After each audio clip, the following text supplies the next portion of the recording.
Hi, I'm Tim. Welcome to Watchbox, and thanks for logging on. If you love this watch, email me, tmosso at thewatchbox.com. Your purchase and pricing email question line for buying this or any watch you see on any Watchbox platform. It's in the description below. Reach out to me at tmosso at thewatchbox.com. And today we're discussing a model launched in 2016 at Basel World. This is the Rolex Oyster Perpetual Air-King, reference 116900, 40 millimeters in Rolex 904L steel, highly anti-corrosive. You need not even rinse it after saltwater exposure, and that is the claim to fame of Rolex's signature Oyster steel. 40 millimeters, the watch is mechanically and dimensionally identical to the Milgauss, which means it's 13.2 millimeters thick. It has a 20 millimeter span between the lugs. It has a lug-to-lug span of 49 millimeters, and then it has rather stubby end links. So end link to end link, it's only 49.7 millimeters across the wrist. It's a substantial piece, somewhat more muted than the Milgauss in detail, but it has just as much wrist presence with a more extravagant dial that we'll talk about in a moment. My wrist is 16 centimeters in circumference, and you can see this watch wears easily. It will slip underneath the cuff. It's got a slightly more formal appearance, at least the case does, compared to some of the rotating bezel Rolex sports watches, and I can recommend it for a wrist as small as 13.5 centimeters circumference. It wears quite well. Here's your over-the-top shot. Here's your down-the-barrel shot. Plenty of clearance on both sides of my wrist. No overlap or overhang. Taking a quick look at the bracelet.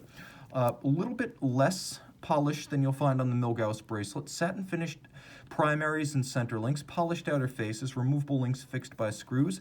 You have a lift lock system. You can see there's a beak and a hook internally, and it latches when you push the clasp down. You release it by pulling up the trigger that opens up the clasp. It's not friction fit. It's actually a lift lock system. Satin finish across the top. There is a embossed crown rather than a raised and relieved crown, so it's got a little bit of a different look, and you can see internally it does feature the Rolex 5mm Easy Link. It's a tool-free adjustment system, in or out. It's the equivalent of adding or removing one sizable link, and it's about 5 millimeters. If you look closely, you can see inside there are 3 divots drilled within the clasp, so there are little tracks so you can lead the spring bar into those divots, and they allow you to restation the bracelet inside the clasp. So Easy Link, removable links, and of course the divot system, 3 ways to size your case. Simple and quite beautiful. The case itself is not the super case profile that you'll see on the GMTs, the Subs, and the Sea Dwellers, and the Explorer 2s. It's got a compound curvature to the case, and it's got a little bit of a fluidity to it, more like a large Datejust than the other sports watches in the Rolex line. The lugs are also not too squared off, as they are fairly well tapered and satin finished on their hoods. The case flank is polished, the bezel is conical and polished, and then there's a twin lock screw down crown. The watch is 100 meters water resistant.